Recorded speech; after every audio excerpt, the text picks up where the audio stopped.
सभी संतों महापुरुषों के चरणों में नमन और हार्दिक शुभकामनाएं। सदगुरु माता जी से यही अरदास है कि यह नया साल आपके जीवन में सेवा, सिमरन और सत्संग का नया उजाला लेकर आए। आपका हर पल निरंकार के एहसास में बीते और घर परिवार में रूहानी खुशियों की बहार बनी रहे। प्यारी साथ संगत जी, आज हम उस सत्य के गहराई में उतरने का प्रयास करेंगे जिसे सदगुरु ने हमें ब्रह्म ज्ञान के रूप में प्रदान किया है। अक्सर सत्संग में या फिर एकांत में जब हम बैठते हैं तो एक प्रश्न कई गुरुमुखों के मन में उठता है। हम सोचते हैं कि हमने सदगुरु से ज्ञान ले लिया, हम तो निरंकार से जुड़ गए। फिर भी जब हम सिमरन करने बैठते हैं तो मन में शांति के बजाय एक अजीब सी हलचल, एक बेचैनी या फिर जलन क्यों महसूस होती है? सत्संगत संतों ने इसका बड़ा ही तार्किक और वैज्ञानिक उत्तर दिया है। जरा विचार कीजिए, जब आप एक मैले कपड़े को साबुन और पानी से धोते हैं, उसे रगड़ते हैं, तो क्या होता है? मेल बाहर निकलता है ना? जब मेल बाहर निकलता है तो पानी गंदा दिखाई देता है। ठीक इसी प्रकार सत्संगत हमारे मन पर जन्मों जन्मों के संस्कारों के, ईर्ष्या की, नफरत की और पापों की परतें चढ़ी हुई थी। जब सदगुरु ने हमें यह पावन सिमरन दिया और जब हम सिमरन की अग्नि जलाते हैं सत्संगत, तो यह जलन बुरी नहीं है।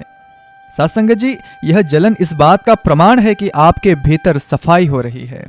सोना जब आग में तपता है सत्संगत, तो वह जलता नहीं है, वह कुंदन बनता है, उसकी अशुद्धियां जलती है ना? गुरुबाणी में लिखा है, भरिए मति पापा के संग, ओह धोपे नावे के रंग। अर्थात सत्संगत जब बुद्धि पापों से भर जाती है तो उसे केवल और केवल नाम स्मरण से ही धोया जा सकता है। तो सत्संगत जो गुरुमुख सिमरन के दौरान इस अंदरूनी उथल पुथल से घबराता नहीं, वही बाजी जीत पाता है। शुरू शुरू में यह सिमरन कड़वा लग सकता है। जैसे कई दिनों के भूखे और बीमार व्यक्ति को भोजन दिया जाए तो उसे पचता नहीं है, उल्टी आती है या फिर बेचैनी हो जाती है ना? लेकिन डॉक्टर क्या कहते हैं? खाना छोड़ना नहीं है, धीरे धीरे यही भोजन शरीर में खून बनाता है। ठीक वैसे ही सत्संगत सिमरन का एक एक निवाला आपकी आत्मा को पुष्ट कर रहा है। इसलिए घबराना नहीं है, बस सदगुरु के चरणों में डटे रहना है। और सत्संगत जी, मन की यह बेचैनी शांत कब होती है? जब हम समर्पण की अवस्था में आते हैं। पर सच्चा समर्पण क्या है? हम कहते हैं तन मन धन सब तेरा, लेकिन क्या हम इसे मानते हैं? इतिहास गवाह है सत्संगत, श्री गुरु अर्जुन देव जी महाराज तपता हुआ तवा है, नीचे आग जल रही है और ऊपर से गर्म रेत डाली जा रही है। एक साधारण मनुष्य की तो छोड़िए, सत्संगत लोहे की भी हिम्मत जवाब दे जाती है। लेकिन गुरु साहब के मुख पर सिकंज भी नहीं, बल्कि एक अद्भुत शांति। क्यों?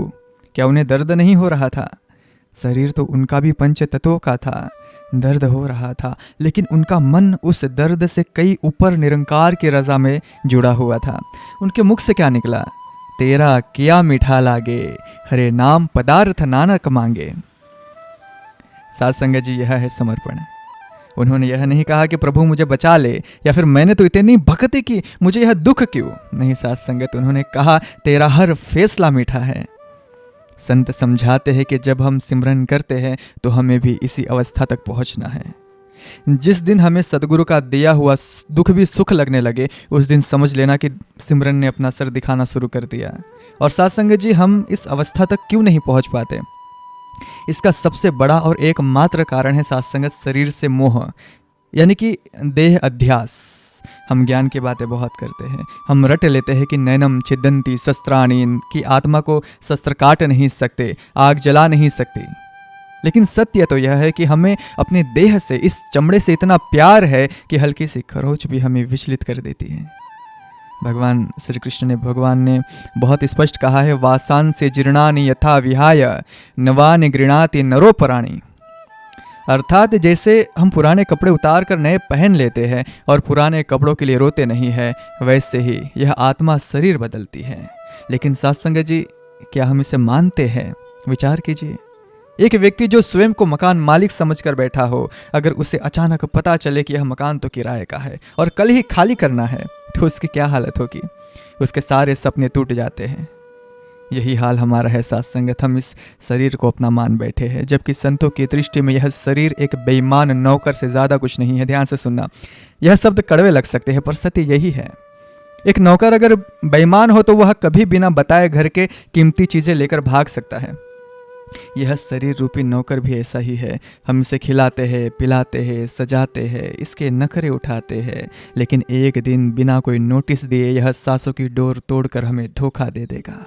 तो बुद्धिमानी किसमें है? बुद्धिमानी इसमें है कि जब तक यह नौकर हमारे पास है, इससे जितना हो सके काम ले लो, इससे सेवा करवा लो, इससे सिमरन करवा लो, इससे परोपकार करवा लो, क्योंकि एक बार यह चला गया तो फिर हाथ मलने के अलावा कुछ नहीं बचेगा। सत्संग जी, वेदांत पढ़ने से या फिर ग्रंथ रटने से मृत्यु का भय नहीं जाता। अगर किसी को तैरना सीखना है तो उसे पानी में उतरना ही पड़ेगा। किनारे बैठ करके किताब पढ़कर कोई तैराक नहीं बनता।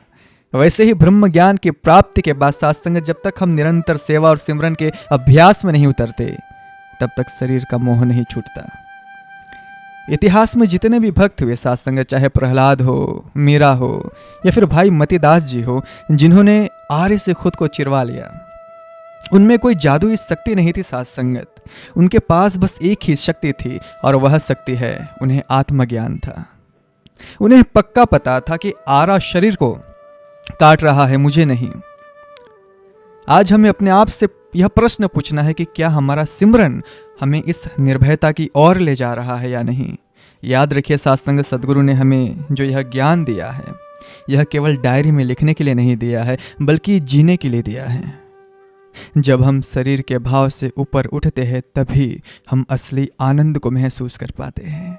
और जब यह मोह टूटता है, तब सिमरन में जलन नहीं होती, बल्कि एक ऐसा उभान आता है जैसे उबलते हुए दूध में आता है। वह उभान प्रेम का होता है। आंखों से आंसू बहते हैं, लेकिन वह दुख के नहीं बल्कि शुक्राने के होते हैं। सत्संगत, इस शरीर और आत्मा के भेद को समझना ही सत्संगत भक्ति की पहली सीढ़ी है। सत्संगत, हमने समझा कि हम शरीर नहीं आत्मा है, ठीक है, लेकिन सद्गुरु क्या कहते हैं? सद्गुरु कहते हैं कि यह जान लेना कि मैं आत्मा हूं काफी नहीं होता। असली चुनौती